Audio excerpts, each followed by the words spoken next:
So you were here in Surrey Memorial Hospital this morning and you announced a new kidney care center, a new kidney care unit. Can you please share the details with us? Sure, yeah. When people have advanced kidney disease, they have to come to the hospital at least 3 days a week to go through dialysis treatment. Sometimes less, sometimes more, depending on how advanced their illness is. And obviously, that means that you have to travel and you have to wait for treatment and all these things. There's huge demand for this service, just like so many other parts of our healthcare service. So today's announcement was 21 additional stations for this dialysis treatment for people that have kidney disease, bringing the total to 60 units where people can get this treatment, and a new standalone facility at Surrey Memorial Hospital for this treatment for people to receive it. So reducing the need for people to travel outside of the community to get this care, reducing waits for care, and increasing the times that are available for people to get this treatment so it fits better with their lives. It's part of what we're doing at Surrey Memorial Hospital to take the pressure off while we're building the new hospital and as we prepare for the new patient tower. Premier, you know what? We really welcome all these kind of announcements. We welcome these kind of investments, but the ground reality has actually not changed. We all know that our emergency rooms are overcrowded. We all know that patients have to wait long times for their surgeries to be done. I'll give you a recent example. So last week, my friend, my very good friend, she had a back pain. She knows that the system is strained. She avoided going to the emergency department, but then the pain was unbearable. So eventually she ended up into the emergency. She had a back pain. She couldn't even sit in the car to drive to Surrey Memorial Hospital. She had to call in the ambulance. When she goes there, she asks for a bed and the staff says, sorry, we don't have a bed. She sits in a wheelchair. She waits for 10 hours for the doctor to come in and look at her, have a look at her. No grievances against the doctor. The healthcare workers are doing an amazing job. The doctor was really nice, had a nice look. But the problem is this 10-hour wait for just a 10-minute doctor visit. The system is not efficient. What do you think needs to be done for increasing the efficiency of the system? Yeah, that's a great question, and awful to hear about your friend's experience going through this. You know, this is such a great example of why we've placed a real emphasis on getting more people connected with a family doctor. There are lots of people who have an illness or something that they're dealing with, and they need treatment, they need support, like your friend with her back. Don't necessarily need emergency room support, but they need a doctor to have a look. And so we entered a new deal with the family doctors, a payment model that encourages them to attach to people so that they have that long-term family doctor-patient relationship. And the same with nurse practitioners. And we have more than 700 now, new family doctors that have come on, 300,000 British Columbians that have connected to those family doctors. And we're going to keep doing that work to make sure that more people get access to the family doctors. Also, you know, there's a group of people that don't have, you know, it's awful, or you have a urinary tract infection or an ear infection or something. We said, what else can we do? We've opened up pharmacists to be able to give people assessment and the prescription that they need to deal with these things, so we can take some of the pressure off emergency rooms.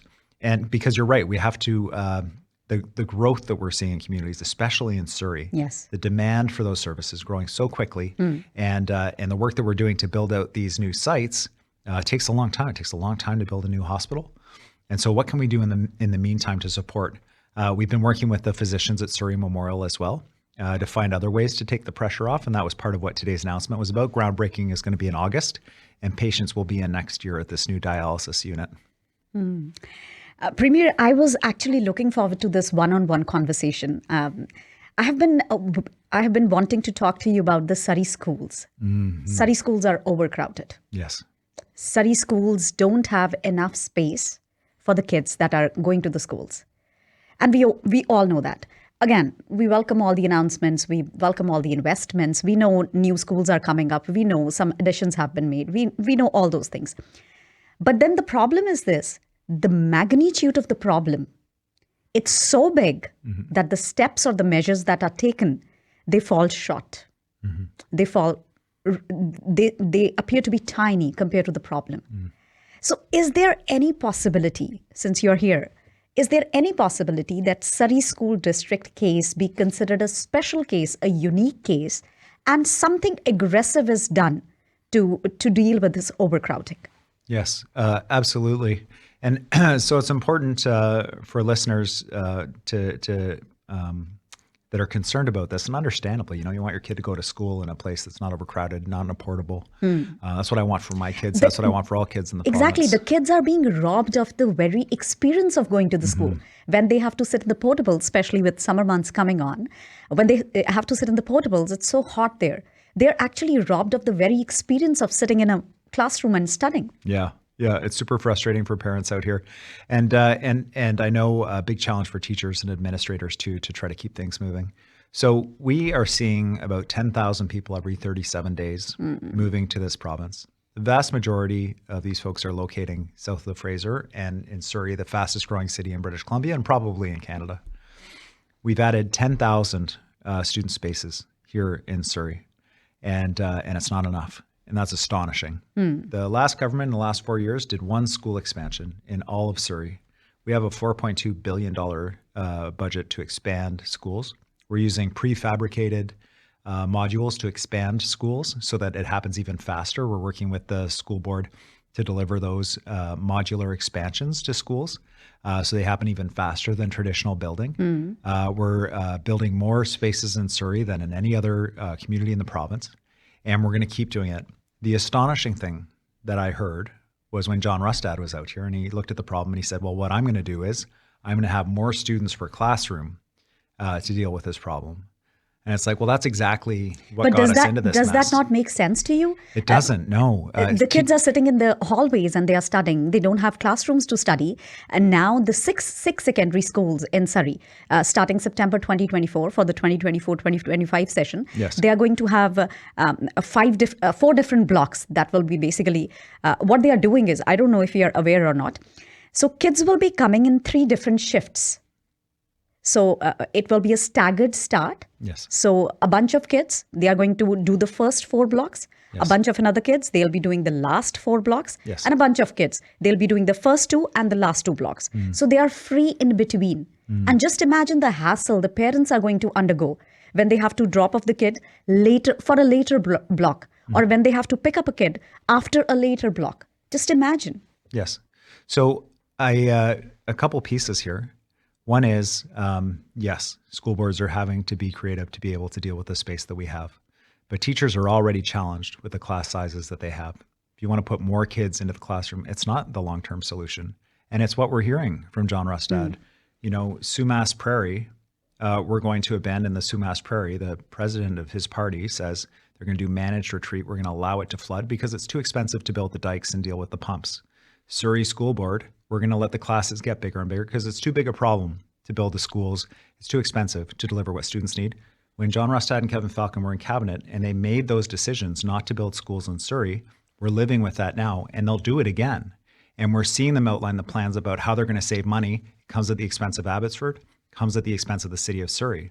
And so I don't think it's acceptable to have that be the solution to this problem. We have to build schools. We need that capital budget to build the schools. And we are building the schools, and we're going to keep building them for Surrey until every single student here has a chance to learn in an appropriate classroom environment. Premier, what do you have to say about the growing popularity of BC Conservatives? Do you think they are posing more challenges for BC NDP? Do you think people are unhappy with your government's performance, and that's why they are looking for new alternatives, and that is the reason the BC Conservatives are becoming popular? Well, I'm certainly seeing British Columbians are under a lot of strain right now. Rising costs. They want good, high-quality public services. They want our economy to continue to grow. They want opportunities for themselves and for their kids. And we have a couple of different proposals about how to get there that are going to be discussed during the election. On the right wing of the political spectrum, the infighting, the politicians scrambling to save their skins. I'm on this team because they're polling ahead right now. I'm switching from this team. This guy can't be trusted. Oh, wait, I'm running with that guy that I just told you couldn't be trusted. The things that are going on over there are pure politics. And you see who those politicians are in it for. They're in it for themselves. They say, John Rustad is unprincipled. He can never be trusted. And then the next day they're holding a press conference standing beside John Rustad saying he's the leader of my party. For us, we're staying focused on British Columbians. We're saying now is the time that people need support more than any time. Now is not the time for cutting budgets for education, for healthcare, for the services people need. Now's the time to push hard on affordable housing, to get more housing built across the province, to stand up to municipalities that are saying we don't want to build the housing that people need. And we see John Rustad and Kevin Falcon with their proposals again. They've done it before, they're going to do it again. The cuts to services that people need, saying, oh, we think this housing thing, we support this one, but we don't support that one. And this, we have to do everything on housing right now. With the population growing as fast as we can, as fast as it is growing, we need to build as many houses as we can for people. And to have them standing in the way of building the housing that we need, it will be a total disaster. And so we're going to put forward those choices for people about what the costs are going to be of the people who put the tolls on the bridges and increase your MSP and increase your ICBC and all those other things so they can cut taxes for the wealthiest British Columbians. And we're going to stand up to that and say, no, there's another way. And we're going to deliver that for British Columbians. Premier, the $100 million that the province promised for Surrey Police transitioning, other than the 150 that is already on the table, that's going to be used for the transition. I just want to know about the 100 million. Is it still on the table? Will it be still used for the transitioning purposes? Oh, the Surrey Police. Yes. Thank you for asking me about this question. You know, for me, I think for the vast majority of the people in Surrey, they just want this thing to be done. Yes. They want the transition to move on. Absolutely right. Yeah. And they don't worry about the badge of the person responding to 911. They just want that looked after. So we've been working on that. We put all the pieces in place. We told the mayor and council, look, you're not going to win in court. Don't waste taxpayer dollars on this. Let's sit down. Let's work this out. We put a good deal on the table with the 150 plus a guarantee. Look, we have a lot of confidence the 150 is going to do it. But if not, we're going to protect the taxpayers. We'll provide you with a guarantee of $100 million more. Okay. And they turned it down.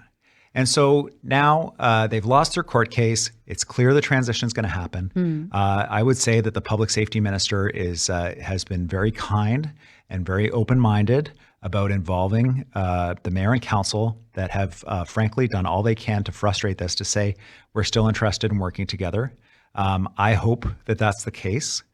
We will be watching and working with Surrey City Council and looking for signs of good faith that they want to do this work with us, because if they don't, then we're just going to do it. And it's better if they're at the table. It's better if we're all working together, but we will not allow this to continue. Premier, would you like to say anything in closing for the listeners of Connect FM? Well, just that it's a pleasure to be here on Connect FM. It's always great to talk to your listeners. And I really look forward to meeting with as many folks as possible as we lead up to the election, hearing what British Columbians think about where we should be heading as a province and what their priorities are. So thanks for having me on the show today. Premier, thank you so much for joining. Thank you.